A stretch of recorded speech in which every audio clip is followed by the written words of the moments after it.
All right, and the sun has come up now. So, yeah, so my lighting may be a little off. But anyway, welcome once again. I have one more movie review, gentle viewers. Basically, while I was watching Captain Marvel, I decided to watch another movie. And that movie would be Madea's a Madea Family Funeral. So, yeah, I was in line. I was in line at to get my ticket, and family in front of me was about to go see it, and there's I had no idea a Madea movie was coming out because, again, I do that sensory deprivation stuff, and they informed me that this was like the last Madea, and I went, what? So I talked to other Josh is a Madea fan, and he told me, yeah, it's the last one, Madea's gonna die. I'm like, what? And I'm like, no. So I thought about it, once I was done with Captain Marvel, it's like, no, I gotta see Madea. Gotta see Madea. Why? Why do I have to see Madea? Why do I care about Madea? No, I don't have shoes on. So, my disgusting feet. A little preface on Madea. Like, I know that there's other reviewers out there that have covered Madea negatively. Some that I respect. I know Brad Jones is not a Tyler Perry fan, and he does not care for the Madea movies. And you know what?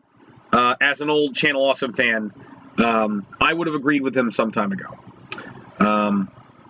But for those of you know that I'm a veteran. I've been in the Navy, and yeah, back in the day, like before I was in the Navy, I was all like, I saw little clips from Madea. I saw little pictures of Tyler Perry in drag, and I'm like, I'm not gonna see this movie. I'm not gonna see this movie where there's some dude in drag. I'm not gonna do. No, I'm not gonna. That's dumb. I'm not gonna see this. Then I joined the Navy, and when I joined the Navy, I was on the USS Leyte Gulf, and I was an ET, and the only thing I did on that ship was clean, work out, and play Dungeons and Dragons. So that my job was to clean. That was it. I cleaned. So they had me on berthing duty, and there was one period. I think I could be coming down with something at this point. There was one guy that was on berthing duty with me that was really good. He was I think I like that time I'd met him for the first time, and he was a young guy, nice guy, and he was just really, really organized, and he basically got everybody that he was really good at just organizing people and got us all together and said, okay, I want you to do this, and we'll do that, and we'll get it done really quickly. And he was really good. I think I was with him on berthing cleaners for like a whole week, and we did a really good job that week. We got everything cleaned up, everything was nice, and things were good. Okay, what's a berthing? A berthing is essentially the place where the sailors sleep on the ship. It's essentially like a barracks. That's what a berthing is, just so you know. So basically, we were cleaning our room. We were cleaning our room and basically getting it nice. And so we did really good. We got done nice and early. And we have to, after we clean everything up, we got to stay there and wait for the XO to show up and double check, make sure that it looks good. And then we can go about our business, until our next scheduled thing we have to do. For those of you who don't know, on board ships, ships have their own little TV station. We get a lot of movies, every so often, from the military that include old movies, new movies. A lot of times we'll get big major studio releases a little bit later, but basically eventually if there's a big movie that just come out that everybody wants to see, but we're not in port at the time, and we're not on leave, eventually we get it.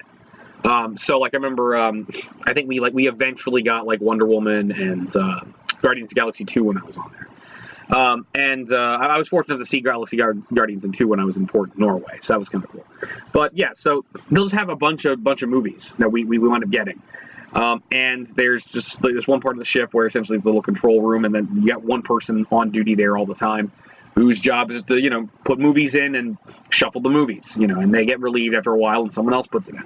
So anytime we're hanging out at mealtime, or we're just in one spot where we gotta be, where we're in an office, and there's sometimes when you have jobs where it doesn't require much, where you just gotta be on call, you'd have the TV on and just watch something. So that's what we would do a lot of times. It was you gotta sit up in the ET room, we got some kind of movie on. You gotta you know, as long as you're not like out on top of the ship and making sure nobody's shooting us or making sure we don't crash into anything, you're allowed to sit there and watch TV for a little bit. So yeah, so we've got nothing to do, so we turn on the TV, and what comes on but Bua Madea Halloween, and I'm like, oh man, I don't want to watch this, dude. I don't want to watch this. I don't want to watch Tyler Perry in drag being stupid. I don't want to watch this. Well, there was nothing else to watch, and I did watch it, and it was funny. It was really funny. I fucking loved Boo a Madea Halloween. Call me stupid. Call me stupid for liking Madea. I fell in love with Madea right then and there. I thought it was funny. I thought it was just like kind of, it was stupid, but it was like fun stupid. It was great. It was just like the dynamics between Madea and Joe and Cassie and Hattie. It was great. It was really funny, and it was like, it was just a fun time. It was a fun time. I noticed that like Tyler Perry's got a tendency to have a lot of hot women in his movies. But it just, and you know, the fact that there was like a horror theme, although it was kind of dumb. It was like for a minute you're wondering like, are there actual monsters screwing with them, or just a bunch of frat guys? And I really enjoyed it, and I fell in love. I fell in love with Madea, and then I got all the Madea movies, and I've been watching Madea and loving Madea, and now I hear this is the last Madea movie, so I got to check it out. So I did, and I really like asked for my review. I'm gonna try to avoid spoilers in this one. Well, at least for a little bit. I'm gonna give spoilers in a minute, but yeah, a Madea Family Funeral. Okay, so what I gotta say, it's really funny. It's really funny. I think the best thing that there are several key points to any Madea movie. There's the comedy, there's the drama. There's usually something religious related because they're very. I mean, he's a very religious director. He's very. I mean, he comes from a gospel background. There's usually having something to do with sex, like, you know, and it's like, yeah, I think that, like, the key points are, and a lot of times there's like gospel music, and it's like there was gospel music in this one, but it was done more for comedy. There's like a lot of the plays he will do will have whole musical segments for it. I think the thing that like people like the best thing about a Madea movie is the comedy, though. That's kind of what you're kind of there for. But I want to, you know, more often than not, I want to getting invested in the drama, whatever's going on. Yeah, as for the sex aspect, yeah, a lot of hot women in this one. A lot of hot women in this one. It's kind of very important to the theme and the central plot of what's going on. And I'm sorry for the blinding light on the outside, guys. It just, again, sun came up. So, yeah, it was it was interesting. It wasn't really about. Essentially, what was going on was like the plot was about someone in the family had died. And Madea and her wacky friends had wound up coming to the funeral. And really what the movie was about from the drama angle was not so much about that, oh no, a family member's passed. It's about what who that family member was, what kind of person that person was, and what kind of things have like are felt even after that person's passed, and that effect on his children, and how his children have taken after him. That's really what was going on. And basically this individual is a very flawed individual who seemed like a nice guy but hurt a lot of people. So it was that was essentially the central theme of what was going on here. It wasn't so much about the fact that a family member died. It was more about that a family member's bad little habits and lack of consideration for his family. That was really at the heart of what was going on. But it's like really, I think it was also, I think the funeral setting was really a setup just for Madea and Joe and Aunt Bam and Hattie to do funny things, because it was just anytime they were on screen, anytime, and it was interesting because it was like they were kind of like, like especially in this situation, they had just kind of like, you know, wandered into this situation and are in the middle of things and are privy to certain information, and really the entire movie it's just Madea trying to get all the other three to shut the fuck up and just like, oh, because you were doing this. Shut up, Joe. Well, dude, don't you hit me again. It was like that was what it was all about. It was about them trying to contain things. I thought it was really funny. It was really funny. There were a lot of really cool bits, especially at the funeral itself, and the certain state of the corpse, and how embarrassing that is. Yeah, it was really funny. It was really like anytime they were on screen doing their thing, it was hilarious. Yeah, I think I might want to go into spoilers at this point in time. Not sure what I want to spoil though. But yeah, all right. I think the big thing is like I was told going in this movie that basically Tyler Perry is done with the Madea character.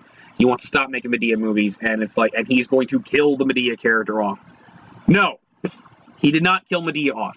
Madea lives through a Madea family funeral. She is alive and well. But I think he's kind of tired of playing the character and tired of doing the Madea character, so he wants to take a break from it. I'm glad he didn't kill the character off. I hope he brings the character back. I really love the character, and I think she's great. So, I think that's important. So I'm glad he didn't do that. No, there's a character made up for the movie that is, again, part of the theme with Madea is that crazy. That crazy relative that all black people have, and Madea is relative to everybody.